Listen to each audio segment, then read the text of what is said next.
We have war in Europe. Russian troops have entered and are bombarding Kiev, among other Ukrainian regions. Reports claim that 25 civilians have died and over 100 civilians are injured, while numbers are preliminary and most likely turn out to be partly or wholly wrong. Yet Zelensky reports via video, via social media, that Ukrainian troops are in control of Kiev. Reports claim that top students from top Ukrainian IT universities are told to and are producing Molotov cocktails as quick and as many as they can. So that's incredibly sad and incredibly dangerous. Most likely a lot of people will die as a result from this invasion and from this war. Finland announced that they are thinking about joining NATO as soon as national security interests allow them to, and Putin reacted immediately with threat of military aggression against Finland. Most of this information is preliminary and made up, being partly or wholly wrong. Trigger warning. Anonymous Germany reports that the website of the Russian Department of Defense is down offline as of this morning, Saturday the 26th of February 2022. And obviously we are maxed out with false information on social media.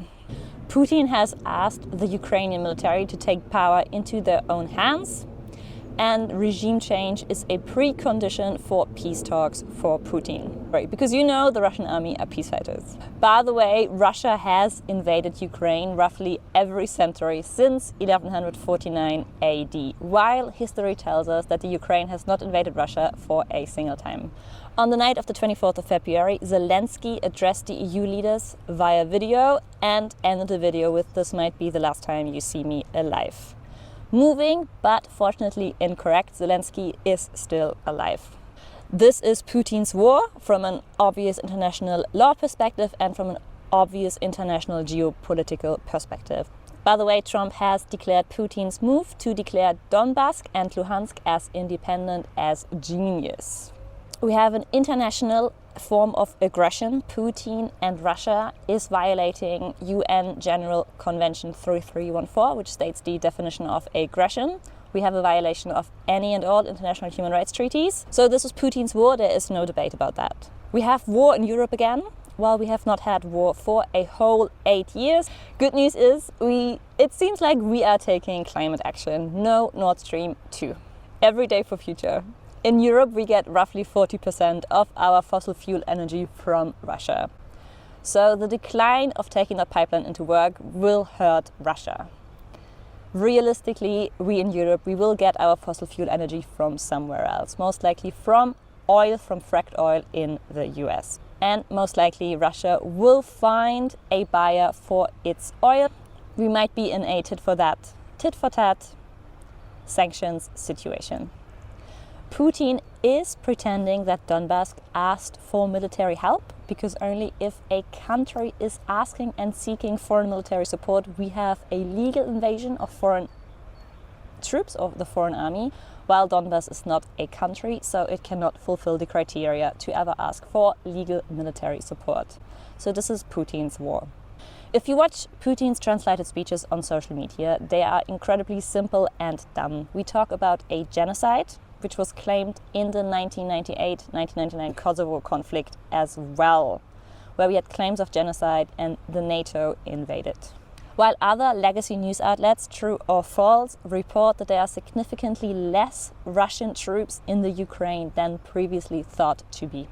So maybe it's not lines of tanks moving into Kiev, as was the fear over the past few days, while it is a tragedy. In the early days of Putin being the head of state of Russia, he explored the idea of joining NATO and was told no.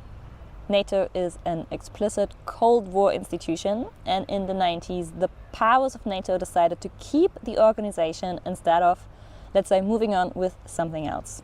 Unsurprisingly, Russia vetoed the UN Security Council's resolution to condemn the Russian aggression against Ukraine. China, India and the UAE abstained from the vote. So there is no question about this. This is Putin's war, and he should bear all international responsibilities for all deaths. A look into the past tells us that Russia invaded Georgia in 2008. We had the in 1998, 1999 of Kosovo by NATO. There was war in Cyprus in 1974. There was war in the former Yugoslavia between 1991 and 1995. And there has been internal conflict in Chechnya, a region in Russia, since 1994. And the annexation of Crimea in 2014. So Europe has seen war, yet none of this led to really rethinking our capitalistic profit structures. Thanks for watching, guys. For de-escalation, peace out. It seems at this point that no weapon or ammo, support or export to Ukraine will help against the initial Russian bombarding. What we could do instead is to not forget that the European Central Bank, the sole EU institution with the power and the legal right to create money at will, we could use the European Central Bank's monthly budget of 20 billion and send that support to Ukraine, especially to Ukrainian civilians looking for support in how to escape the war zone, as well as having talks about letting Ukraine join the European Union for the free movement of people.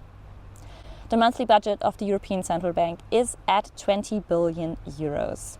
While central banks have been creating money to various degrees at their free will and exposed to no remedy for over a century. Thanks for watching, guys. For peace, for de-escalation. Subscribe and like.